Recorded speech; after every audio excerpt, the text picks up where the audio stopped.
예, 안녕하십니까. NS캠 수업을 담당한 이태권입니다. 벌써 6강으로 접어들었습니다. 지난 차시 강의까지 해서 황삭 작업은 다 끝났습니다. 그리고 이제 중삭과 정삭 작업을 들어가야 되는데요. 아마 여러분들 이제 목차를 좀 보신 지 오래될 것 같은데, 목차를 보시면 이렇게 되어 있습니다. 지금 5번에 보시면은 중삭과 정삭이 함께 묶여 있습니다. 중삭과 정삭을 이제 한 챕터에서 같이 다루게 되는데요. 중삭과 정삭의 목적은 사실 좀 굉장히 좀 차이가 큽니다. 근데 이걸 왜 한 단어에서 다루냐 하면은 가공 방식이 같아요. 예, 그래서 여러분들이 그런 부분에 대해서 이게 두 가지가 목적은 다르지만 가공 방식이 유사하다라는 부분을 좀 잘 인지하시면은 나중에 중삭 작업을 한 걸 이용해서 정삭 작업까지 좀 간단하게 끝낼 수 있는 방법들이 있습니다. 그래서 그런 방법이 있기 때문에 여러분들이 좀 그런 부분을 좀 잘 알아두시면 나중에 작업할 때 굉장히 좀 간략하게, 그리고 간소하게, 그리고 빠르게, 그리고 더 정확하게 오류 없이 작업을 하실 수가 있을 거예요. 그래서 지금 중삭과 정삭을 이렇게 한 챕터로 묶은 거는 가공을 많이 하실 분들도 있을 것 같아요. 가공을 많이 하신 분들 같은 경우에 이거 왜 같이 묶었지? 라고 하실 수도 있는데 그러한 부분들이 있습니다. 중삭과 정삭이 같은 절삭 방식을 사용하기 때문에 이렇게 묶어서 같이 좀 설명을 하도록 하겠습니다. 그래서 좀 편하게 할 수 있는 방법을 설명을 드리도록 하겠습니다. 자, 지난 차시의 황삭 작업까지 끝났고요. 여기가 끝입니다. 더 이상 요거는 건드리실 필요 없어요. 저희 황삭 작업 처음에 들어갈 때 크레디트 오퍼레이션이라는 아이콘을 눌렀던 거 혹시 기억나셨으면 좋겠어요. 그래서 새로운 공구 경로를 생성하는 작업이다 라고 말씀을 드렸었어요. 그래서 마찬가지로 똑같이 들어가는데 타입은 어떻게 해요? 저희 밀 컨투어로 들어갔었죠. 이 중에서 중삭 작업하기에 좋은 방식은 사실은 과거에는 좀 두 가지를 좀 혼합해서 작업을 좀 많이 했었습니다. 근데 이제 좀 캠의 기능이 좀 좋아지면서 요런 기능들이 있어요. Z레벨 프로파일이라는 기능을 갖다 이용하시면은 한 번에 중삭 작업을 갖다가 완료하실 수도 있어요. 그래서 요 두 가지 절삭 방식을 갖다가 섞어서 작업하는 게 아니고 한 번에 작업하시면 조금 더 빠르고 편리하겠죠. 일부에서 보면은 여기 보시면 픽스드 컨투어 나 아니면은 여기 보시면은 컨투어 에어리어를 사용해 가지고 중삭이나 정삭 작업을 하는 그런 곳이 있는데 제가 봤을 때는 요런 거는 실제 절대 가공을 할 수가 없어요. 알루미늄이나 아니면 케미칼우드나 이런 거는 절삭이 가능하겠죠. 근데 실무에서 이런 방식으로 절삭을 한다? 요건 그냥 자격증 시험용입니다. 자격증 시험과 실무는 굉장히 다르죠. 그래서 요렇게 저는 학교에서 나올 때 컨투어 에어리어를 갖다 이용해서 배웠습니다. 이 방식을 좀 사용하겠습니다. 라고 할 경우에 굉장히 공구가 많이 부러지는 그런 현상을 좀 보실 수가 있을 거예요. 그래서 절대 이렇게 가공하지 마시고 실무에서는 Z레벨 프로파일을 좀 사용한다라고 생각해 주시면 좀 편하고 빠르게 툴패스를 낼 수 있으니까 이 방식을 따라 주시면 좋겠고요. 물론 다른 방식을 쓰셔도 됩니다. 상황에 따라 많이 달라질 수가 있긴 하니까. 근데 제가 가장 일반적으로 범용적으로 많이 사용할 수 있는 방법 중에 하나니까는요. 이렇게 좀 사용해 주시면 좋을 것 같아요. 자, 프로그램은 마찬가지로 우리 황삭했을 때 똑같이 프로그램으로 놓을게요. 여기 프로그램 밑에 이제 중삭 작업 한 개 들어가는 거죠. 캐비티 밀 아래쪽으로. 그 다음에 툴은 저희 중삭할 때 만들어 놓으려고 했던 공구가 T02번 보랜드밀 8파이로 중삭 작업을 할 거예요. 자, 그리고 지오메트리는 워크피스에다 값을 다 넣어놨죠. 넣는 값 그냥 쓰면 되고요. 메소드는 제가 가장 쓸데없는 값이다. 그냥 무조건 논으로 놓으시고 작업하셔도 무리 없습니다. 그래서 저는 이렇게 놓고 하는 방법에 대해서 설명을 좀 해드리도록 하겠습니다.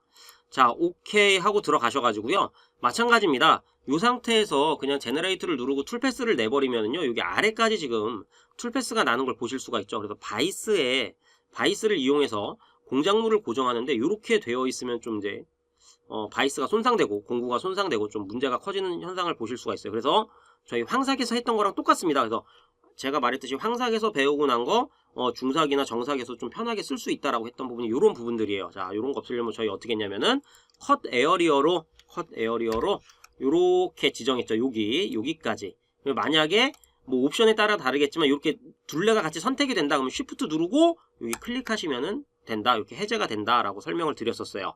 자, 그리고 오케이 하고 나면은 지금 지오메트리에 대한 부분은 설명이 끝난 거예요.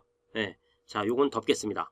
툴도 마찬가지로 저희 요 공구 만들고서는요, 보랜드밀 8파이 공구 만들고서는 이거 사용하겠다라고 설정해서 들어왔죠. 여기는 사실 건드릴 필요가 없고요. 만약에 바꿔야 된다 그러면 여기서 리스트로 바꾸실 수도 있어요. 예. 하지만 저희는 정확하게 잘 선택했으니까 요 부분은 따로 건들지 않겠습니다.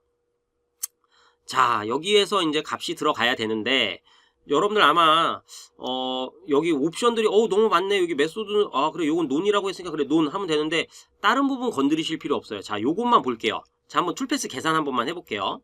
계산하면은요, Z레벨 프로파일이라는 툴패스 방식은 어떤 방식으로 나냐면은요, 요렇게 외곽을 한 번만 둘러서 툴패스를 내줍니다. 저희는 중삭이죠. 중삭에 대한 목적을 한번 잠깐만 좀 보도록 할게요. 중삭에 대한 목적은요, 여러분들 이렇게 이해하시면 좀 편할 거예요. 중삭에 대한 목적은 정삭을 할 때, 정삭 작업에서 공구의 절삭 저항을 작게 하고 일정하게, 그러니까 일정하게 받는 것도 아니고 작게만 받는 것도 아니고 작고 일정해야지 정삭 작업에서 정삭 작업이 굉장히 원활하고 수월하게 이루어질 거예요. 그래서 중삭 작업의 목적은 이렇게 보시면 돼요. 정삭 작업에서 공구의 절삭 저항이 작고 일정하게 받도록 사전 작업을 해주는 거예요. 사전 작업. 그래서 이런 부분들이 있다라고 좀 알아주시면 되고요. 저희 뭐 나중에 가면 뭐 중삭, 중정삭 뭐 이렇게 나눠지기도 합니다. 근데 그런 거에 다 중삭에 대한 큰 목적은 정삭 작업이 원활하게 이루어질 수 있도록 사전 작업을 해주는 거예요. 그래서 황삭에서는 이제 좀 살이 좀 많이 남았죠. 아마 시뮬레이션 아까 황삭에서 돌려봤을 때 굉장히 좀 거칠게 많이 남았을 거예요. 그거를 정삭하기 전에 한 번 더 다듬어 줘가지고 정삭 공구에서 그 정삭 공구가 부하를 안 받고 가공할 수 있게 해주는 그런 목적을 가지고 있습니다. 자, 다시 원래대로 넘어가 보도록 하겠습니다. 자, 그래서 이렇게 가공이 되는데, 자, 한번 시뮬레이션 한 번만 잠깐만 돌려볼게요. 자, 여러분 이제 잘 보셔야 되는 게 황삭 작업 하고 나서 그 형상이 들어올 거예요. 자, 이렇게 플레이를 누르면 황삭 작업하고 나서 이렇게 들어옵니다. 자, 보이시죠? 자, 황삭 작업은 굉장히 거칠고요.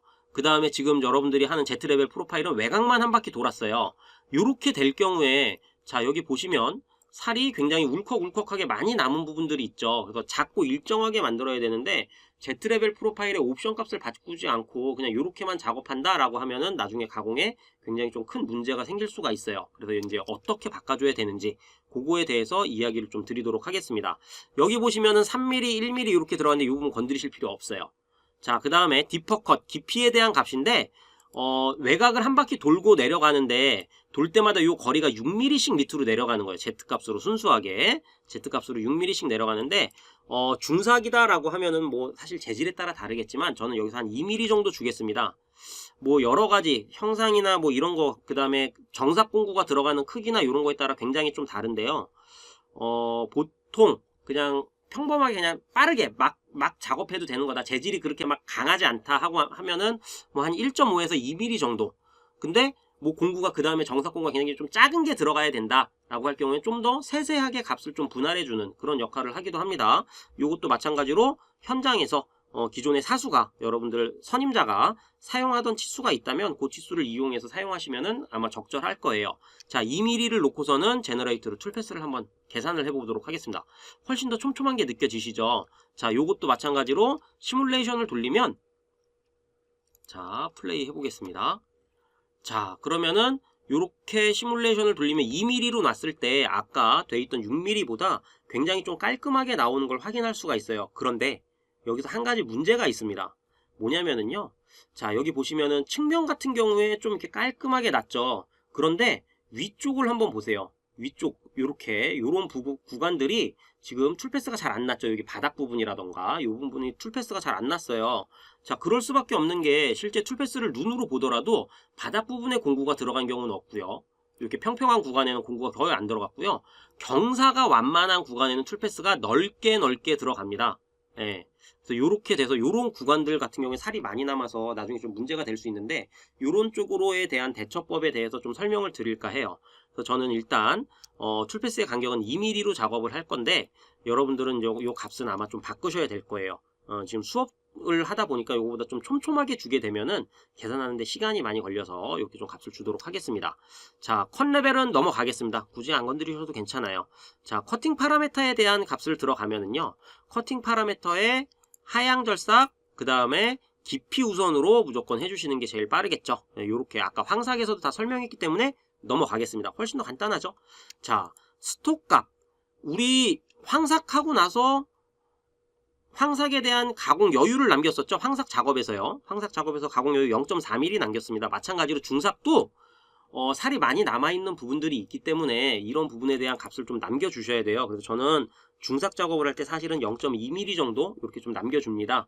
이렇게 남기고 나서 작업을 하시면 딱 좋고요. 자, 그 다음에 공구에 대한 연결 부분인데 레벨 투 레벨, 레벨과 레벨, 레벨이 요거 하나의 높이라 그랬죠. 지금 보면은요 어떤 식으로 돼 있냐면 한 레벨을 끝나고 나면 공구가 위로 올라왔다가 옆으로 이동해서 다시 내려오고요. 노란색이 진입, 살구색이 후퇴라 그랬어요.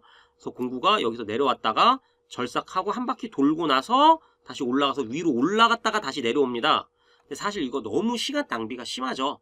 그래서 이런 부분을 좀 잡아주기 위해서는 커팅 파라미터에 어떤 기능이 있냐면은 연결하는 부분에 레벨과 레벨 사이를 이렇게 매번 떠서 이동하는 방법. 이렇게. 그 다음에 두 번째는 다이렉트로 이렇게 내려가는 방법. 자, 한번 보도록 할게요.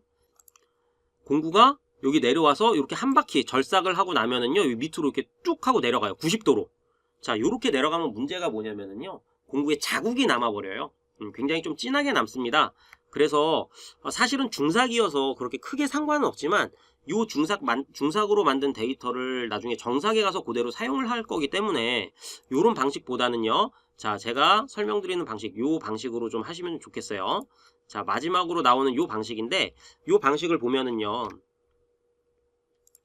자, 한 바퀴를 돕니다. 그 다음에 어떻게 해요? 내려갈 때 대각선으로 이렇게 내려가죠. 한 바퀴를 돌고요. 한 바퀴를 다 돌고 나면 대각선으로 이렇게 타고 내려갑니다. 또 여기서 이렇게 해서 한 바퀴를 돌고 나면은요, 또 여기서 대각선으로 이렇게 타고 내려가요. 이렇게 내려가면은요, 공구의 가공 시간도 좀 많이 단축될 뿐더러 면 자체의 상태도 굉장히 좀 깔끔하게 나옵니다. 그래서 저는 이런 방식을 좀 추천드리고 싶어요. 자, 그래서 각도 내려갈 때 램프 앵글은요, 뭐 여러분들 적절하게 주셔도 상관없어요. 사실 30도를 줘도 되는데 저는 약간 좀 낮춰서 한 10도 정도 주는 편입니다. 자, 요렇게 해주면은 툴패스가 어떻게 나는지 한번 보시기 바랍니다. 요런 부분들. 자, 오케이 누르고요. 제너레이트 눌러주면은, 자, 어떻게 해요? 공구가 뜨는 게 훨씬 더 줄었죠? 예, 그래서 이 부분 내려가서 한 바퀴 돌고 이렇게 내려가고 여기 대각선으로 이렇게 내려가고 하다가 여기서 다음 레벨 출발할 때는 진입 구간이 이쪽 안쪽을 갖다 가공을 해야 되기 때문에 요런 구간에 이제 공구가 뜰 수밖에 없죠. 예, 그래서 요런 구간을 제외하고는 다 한 번에 쭉쭉쭉쭉 가공을 해줍니다. 그래서 공구가 여러분들 풀패스를 갖다가 공구 경로를 생성할 때 공구가 많이 뜨게 되면은 가공 시간이 좀 오래 걸립니다. 그래서 그런 부분은 좀 이렇게 잘 가공 방식이나 아니면 뭐 옵션 값을 조금씩 바꿔가면서 좀 공구가 많이 뜨지 않게 잡아주는 방식이 좀 유리하죠. 자, 다시 커팅 파라미터로 들어가겠습니다. 자, 이렇게 하면은 공구가 뜨는 거는 많이 잡았는데 아까 이야기한 요 바닥에 평평한 부분이나 혹은 경사가 완만한 구간은 전혀 가공이 되지 않았어요. 요 구간도 마찬가지입니다. 커팅 파라미터에 여기 있는 요 옵션을 바꿔주고 요 밑에 보면요, 컷 비트윈 레벨이라는 게 있습니다. 자, 여기 보시면은 체크 표시가 안 된 상태에서 보시면은 요 부분 경사가 다 완만한 데죠. 평평한데 경사가 완만한 구간, 요런 부분들은 다 가공이 안 됐습니다.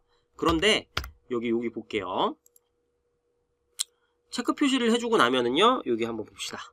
자, 체크 표시를 하고 나니까 요 부분 어떻게 해요? 다 공구 경로가 생성이 되었죠. 그래서 여기 요 앞에 컷 비트윈 레벨이라는 옵션은 뭐냐면은요, 공구가 이렇게 완만한 경사일 때 일정 피치로 이제 툴패스를 생성해주는 그런 역할을 합니다. 그래서 요 앞에 체크 표시를 꼭 해주시고요. 자, 그 다음에 스텝 오버. 여기 옆에 요 내려오는 구간은 2mm씩 내려왔었죠. 근데 지금 여기 스텝 오버, 얘 같은 경우도 일단 툴패스를 좀 생성을 해보도록 할게요. 자, 요렇게 툴패스가 생성이 됩니다. 자, 그래서 여러분들 여기 보시면은 그 전에 툴패스가 생성이 안 됐던 구간이 툴패스가 생성된 걸 보실 수가 있는데, 자, 여기 요런 부분이 좀 생겨요. 뭐냐면은요, 여기 2mm씩 줬는데 2mm보다 약간 더 넓어 보이거나, 여기 요 구간은 좀 좁죠. 좁은데 여기가 조금 더 넓다 하는 부분들이 좀 생길 때가 있어요. 그래서 요런 부분들도 좀 깔끔하게 가공을 하고 싶다 라고 하시는 분들은 요렇게 하시면 돼요. 스텝 오버에 대한 값을 그냥 디퍼컷 깊이값 2mm로 돼 있는 걸 그냥 저희 입력한 걸 가져와서 쓰는 방식인데, 요게 아니고 그냥 나는 일반 상수로 값을 조금 줄여주겠다. 예를 들면 뭐 한 1.5mm 정도 뭐 이런 식으로 조금 줄여주면은요, 이런 구간이 조금 줄어들게 되겠죠. 그래서 1.5mm로 바꾸고 좀 극단적으로 보여주기 위해서 한 1mm로 바꿔볼게요. 자, 오케이 한 다음에 제너레이트를 누르면 좀 어떻게 해요? 많이 좀 줄어들었죠. 그래서 아까보다 아까 2mm보다는 조금 더 줄어드는 거를 보실 수가 있을 거예요. 그래서 이런 식으로 해주면은 조금 더 깔끔한 툴패스를 얻으실 수가 있습니다. 그래서 이렇게 해주시면 되고요. 자, 그래서 커팅 파라메타에서 여러분들이 이번에 바꿔주셔야 될 거는 스톡값에 대한 값 0.2mm 주셔야 되고요. 그 다음에 연결되는 부분을 갖다가 자연스럽게 타고 내려가는 거, 공구가 허공으로 뜨고 올라오지 않게. 그 다음에 앵글값 10도 정도 주면 적당하다.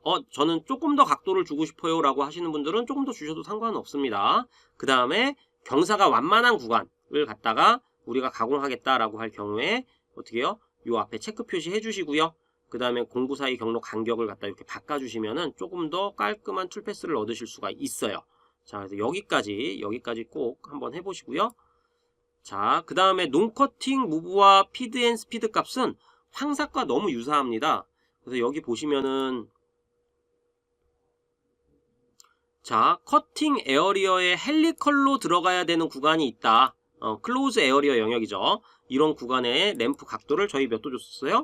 3도 줬었죠. 요거 바꿔주시면 돼요. 리트랙트는요, 저희 샘 인게이지가 아니라 황삭이랑 똑같이 라이너 얼롱 벡터를 이용해서 얘를 그냥 다른 거 다 필요 없이 Z 플러스 방향으로 이렇게 들어 올려 줬었죠. 이런 식으로만 해주시면 됩니다. 그 다음에 저희 뭐 했냐면은 안전 높이에 대해서 했었죠. 얘도 마찬가지로 오토매틱 플랜으로 황삭할 때 10mm를 줬는데 사실 저는 개인적으로 15mm가 지금 딱 좋긴 하더라고요. 그래서 15mm 정도 주고요. 그 다음에 스타트 앤 드릴 포인트, 특별히 진입해야 되는 구간이 있다 라고 할 경우에는 지정을 해주시면 되겠죠. 지금은 사실은 필요가 없어요. 하지만 여러분 나중에 실제 업무에서 사용하실 수도 있기 때문에 설명을 좀 드렸고요. 자, 여기까지 오케이 한 다음에 제너레이트 눌러주면은 이렇게 생성이 될 겁니다. 자, 그래서 여기까지 알고 계시면 되고요. 중삭에서는 여기까지 하고요. 나중에 피드 앤 스피드 값과 그 다음에 여러분들 요걸 가지고 정삭을 활용하는 방법에 대해서 좀 설명을 드리도록 하겠습니다. 자, 이번 수업은 여기까지 하고 마치도록 하겠습니다. 다들 수고하셨습니다.